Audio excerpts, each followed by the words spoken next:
आपण सर्वजण इथे आज हजर आहोत.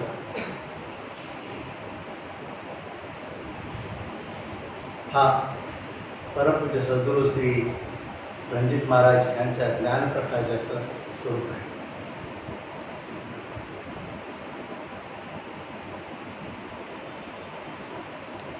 सद्गुरू आणि शिष्य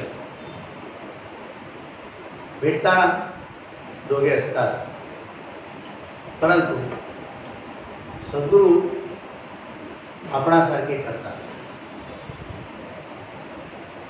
रणजित महाराजांचे माझे विषय बऱ्याच वेळा व्हायचे. एक असा एक शिष्य होता, नाव सांगत नाही, सर्वांना सतवायचा, महाराजांना सतवायचा. मी एक विषय विचारला, त्याला तुम्ही यायला का देता? तर मला महाराज म्हणतात, त्याला माझी गरज आहे म्हणून तो माझ्याकडे आलाय. त्याला माझ्यासारखा करेपर्यंत मला यायला देणं त्याला भाग आहे. काय करतो ते करू दे ना, किती दिवस करणार आहे. बघू एक दिवशी ज्ञानप्रकाश पडेल. म्हणजे सद्गुरू वाट पाहतात. शिष्य आपणासारखा कधी होईल? खरा शिष्य कोण आहे? सद्गुरू वचनाप्रमाणे साधन अभ्यास करून आपल्या स्वरूपाची ओळख जे महावाक्याच्या रूपाने सद्गुरूने दिली आहे त्या स्मरणात अखंड राहतो आहे. तो भक्तीचा उद्देश काय आहे? भक्तीचा उद्देश काय आहे? जो विभक्त आहे तो विभक्तपणा जावा. विभक्तपणा कधी जाईल?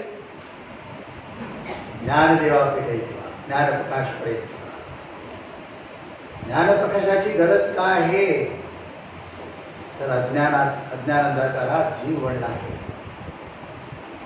मग सद्गुरूला ते तुमचे स्वरूप प्राप्त करून देण्यासाठी किती कष्ट करतात. आपण काय देतो त्यांना? सद्गुरू नेहमी सांगतात, भजनाला ये, कार्यक्रमाला ये, सप्ताहाला ये.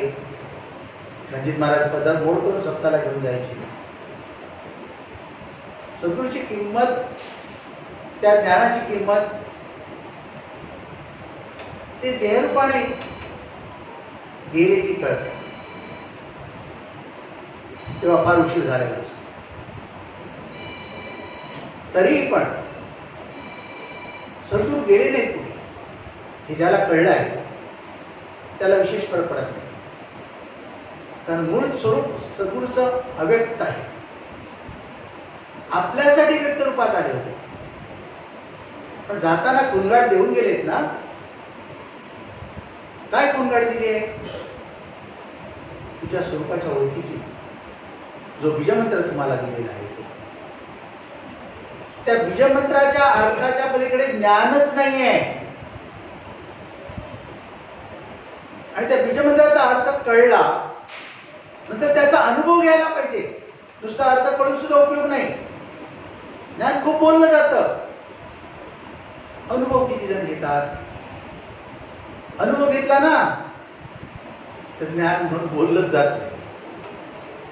तिथे मौन धारण केलं जातं आपोआप. पण अनुभव घेतल्याशिवाय प्रचिती नाही. आणि म्हणून त्या एका महावाक्यामध्ये, तसं मी नेहमी सांगतो, निसर्गदत्त महाराज म्हणतात, मी काय वाचलं नाही, मी काही केलं नाही.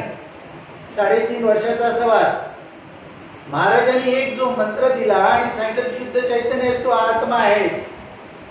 त्या एका गोष्टीचा सतत विचार करत राहिलो. ते त्यांचं सत्य आहे, ते खरं आहे. आणि ते कसं आहे याचे साधारण अभ्यास केला तर त्याच्यासारखा होण्याचा प्रयत्न केला. सद्गुरू कृपेने ते होतात.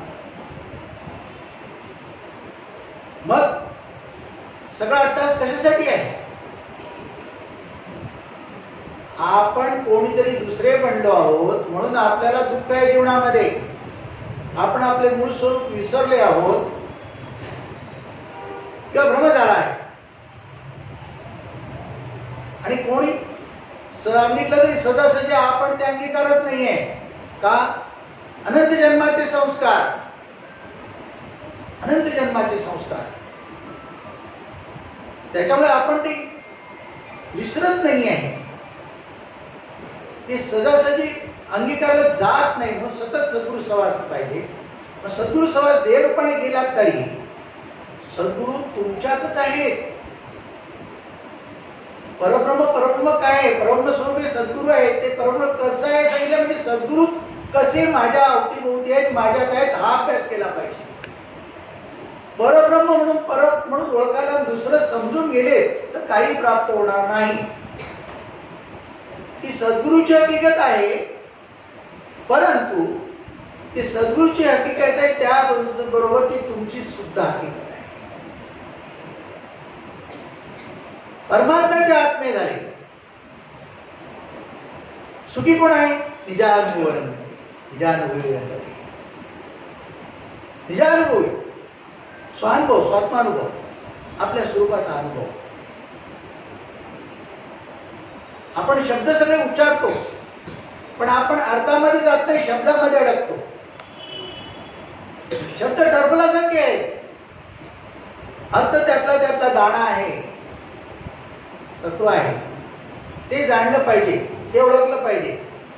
परब्रह्माची उपमा देताना काय दिली? आकाशाची दिली.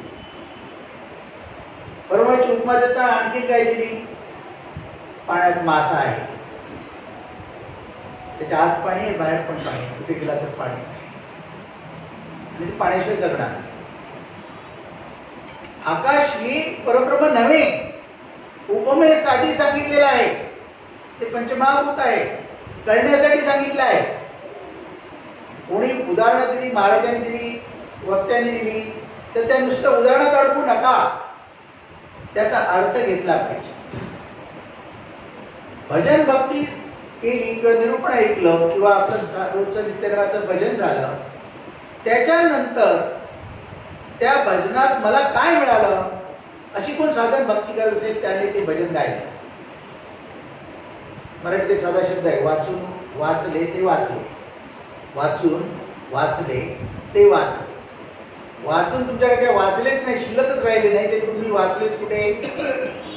तसं तुम्ही ध्यान केले, त्या ध्यानामध्ये तुमच्या निजस्वरूपाची ओळख, त्या ओळखीने तुम्ही बसले, तो सराव करायचा आहे. मला ती स्मरण राहावं अखंड, आणि त्या ओळखीने मी जीवन जगावं, म्हणून त्याच्यासाठी ते साधन आहे.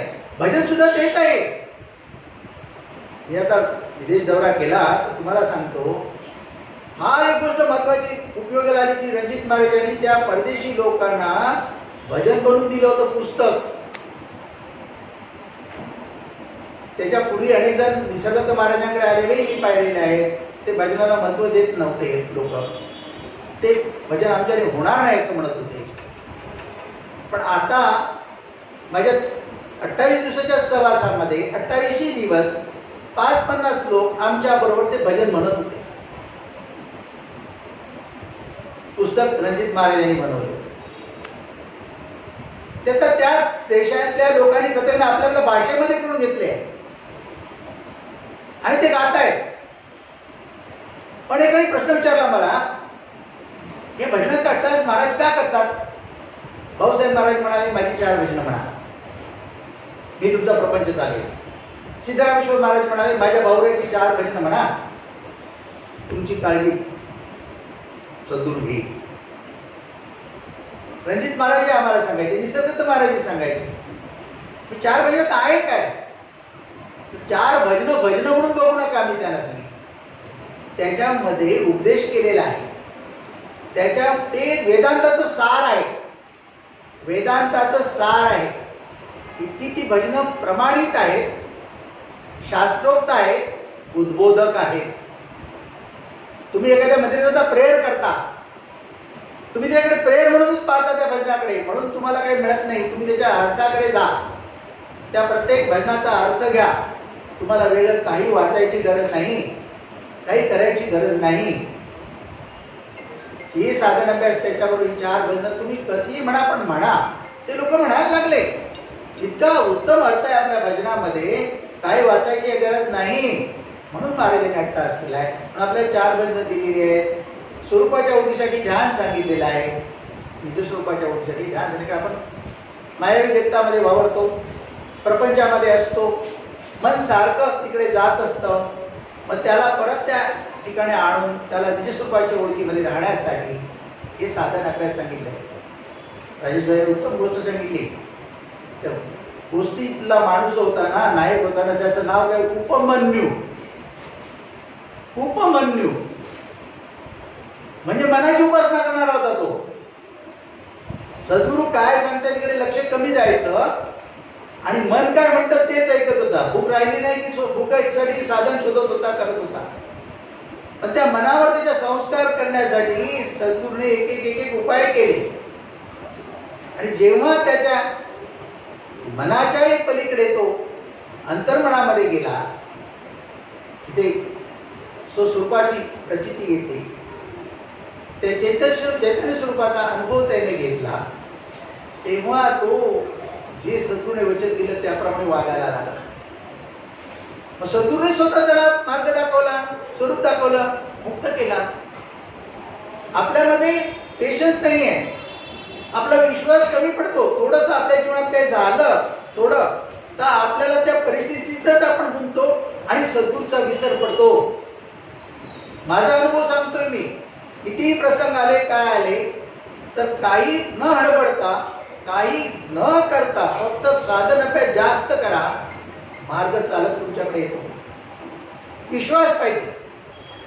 जे काही पुढे वाढलेलं असेल ते माझ्या सद्गुरूच्या कृपेने सहन करेल. तो मला ताकद देणार, शक्ती देणार, तो माझ्या करून देणार आहे. असा विश्वास पाहिजे, श्रद्धा पाहिजे. श्रद्धा विश्वास सद्गुरू वचनामध्ये. सद्गुरू हे जरी व्यक्त रूपाने तुम्हाला भेटले, मूळ स्वरूप त्यांचं अव्यक्त आहे, ते परब्रह्म स्वरूप आहे आणि ते तुमचेच स्वरूप आहे आणि तुम्ही ते वेगळे नाही. म्हणून सगळी ही उदाहरणं दिलेली आहेत. त्या उदाहरणामध्ये अडकू नका. तर जेवढं काय महत्वाचं आहे तेवढं काय बोध सद्गुरूसाठी ते सार घ्या आणि त्यावर तुम्ही रोज नित्य नेमाने जीवन जगा. मग अपपर भाव राहणार नाही, निंदा द्वेष होणार नाही, मीपणा राहणार नाही. देहाच्या ओळखीने जेवढी कर्म करताय तेवढी सगळी कर्म विवेकी नसतील तर तुम्हाला दुःखच प्राप्त होणार. म्हणून सद्गुरूच्या ज्ञानातून विवेक प्राप्त करायचा आहे. विवेक आल्यानंतर वैराग्य, हे त्याच्यातले काय निवड करायची ती बरोबर करता आली पाहिजे.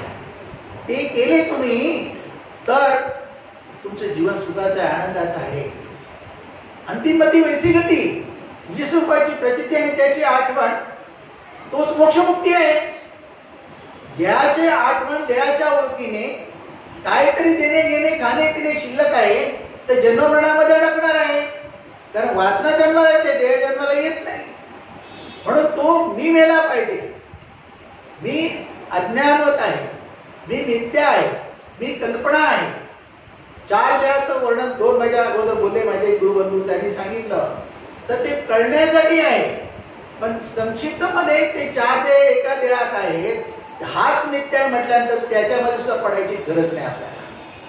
तसं सिद्धरामेश्वर सांगितलं ना, तुला कळलं अर्थ ना. जसं घरामध्ये कचरा खूप साठलाय, झाडू घेतलीस, कचरा काढलास, मग ती झाडू एका कोपऱ्यात ठेवतो ना, तसं जे काही तू ऐकलाय सगळे ते शब्द बाजूला ठेव आणि फक्त त्यातलं जे सार आहे, बोध आहे, तेवढा अंतर्यामी धरून ठेव.